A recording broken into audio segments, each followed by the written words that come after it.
Hey guys, welcome back to Bethelby Organizing, where I help people organize their homes for free. In today's video, we are working on organizing this small kitchen for a couple who has just moved into their new apartment.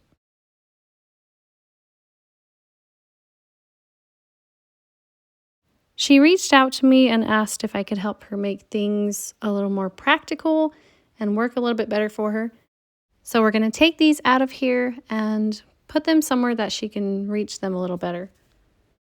This cupboard is right next to the stove, so I wanted to take these bags out and put them somewhere else because I want to use this cupboard for the spices that she has. In a space like your kitchen, you want to store things in the most practical space. So for these spices, that's going to be right next to the stove.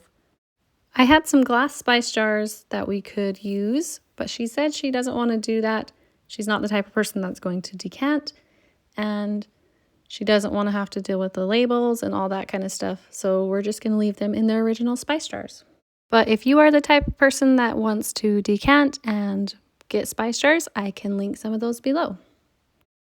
I was working on these spices for quite a bit. I kept changing it up because I was finding new ones. And then she said she wants to keep some of her main ones on the counter.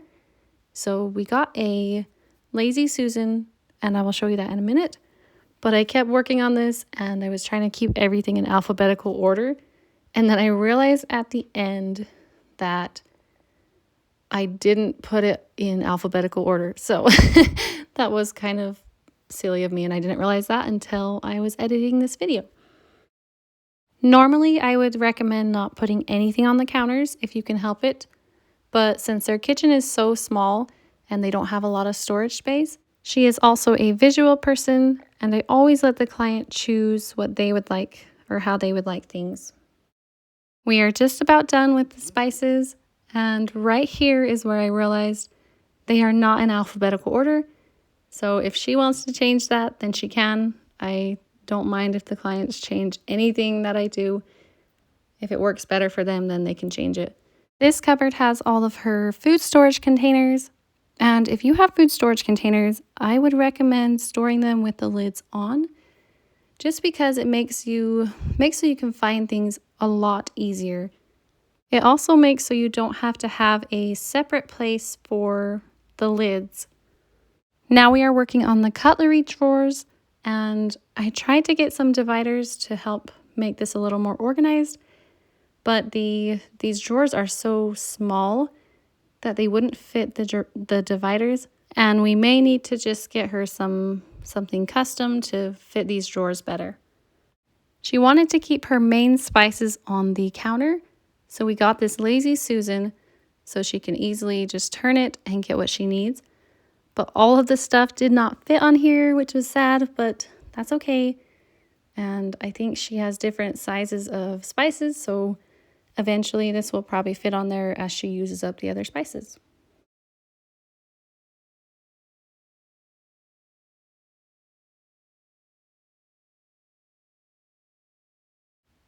Since she doesn't have a lot of space in her cupboards or any cupboard drawers, she only had those 2 drawers in the kitchen where she can store her hot pads and rags and stuff like that.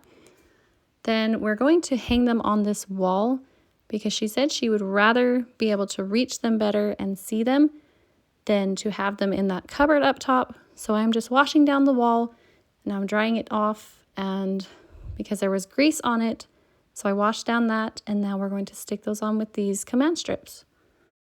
And these command strips were really easy to install. All you have to do is take the sticky part and put it on the back of the hook, and then pull the part off that goes on the wall and just stick it on just like that and hold it there. We hung 5 different hooks on the wall because I didn't want any of the hooks to be overloaded and have any of the hot pads fall off of the hooks and down behind the stove or just fall off anywhere. So that's why we did different ones for each kind.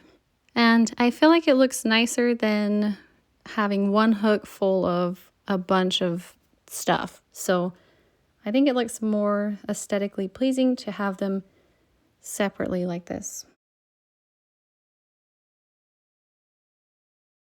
This kitchen seems like it's an older model because each of the cupboards have that weird big wooden piece in between, which I'm not sure why they put those in there, because I think maybe it was for support. But nowadays the cupboards are even bigger and they don't have that separation. See, like right there, if it's a double cupboard, then they always have that weird wooden piece in the middle. I don't know, maybe if anyone knows, then you can let me know in the comments below why they have that.